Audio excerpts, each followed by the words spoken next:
Social media made a huge impact during the terror attacks in Paris. Facebook activated its safety check service, which allows those in the area to tell people they were safe. Now, CTV News technology analyst Carmi Levy joins us now from London, Ontario. Carmi, Facebook was not alone in this effort.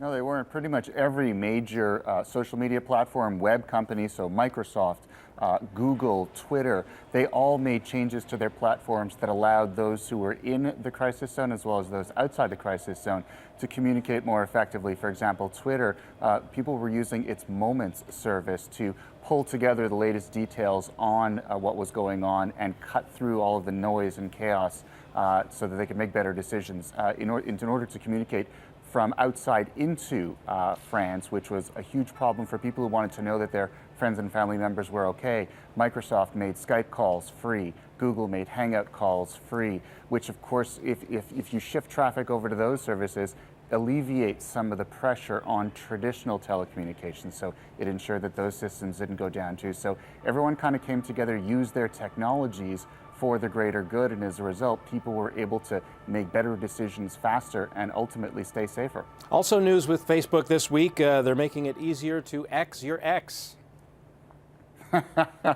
Yeah, this is I have no personal experience with this, Scott, but what they're doing is they realize that it's hard enough to break up without having your ex's face, name, posts, status updates constantly thrown back at you. And so what they've done is now when you change your relationship status from in a relationship to not in a relationship, you'll be prompted if you want to have access to these new tools. And basically what they do is that they make it easier for you to block out any kind of activity that your ex might have. So if someone tags the two of you together in a photo, or if your ex mentions you in a status update, it's not going to show up in your timeline. At the same time, it also allows you to not be seen by your ex. So things that you post, your ex will also not be able to see to the same degree.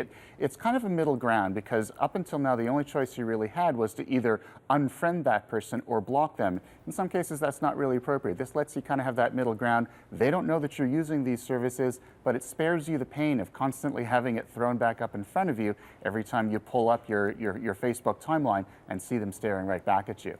Last minute here goes to Adele. She really has something against streaming services like Spotify. Why?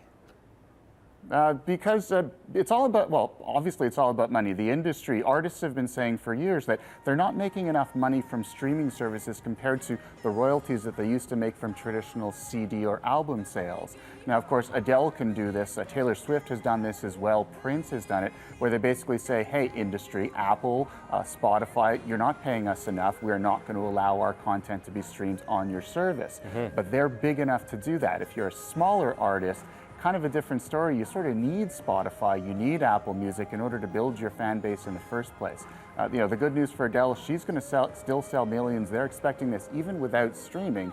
It's probably going to be the biggest album in terms of overall sales since they started tracking electronic sales since in 1991. So Adele can pull it off, but if you're a smaller artist, you're kind of still stuck with the deal that Spotify and Apple Music offer you. No choice.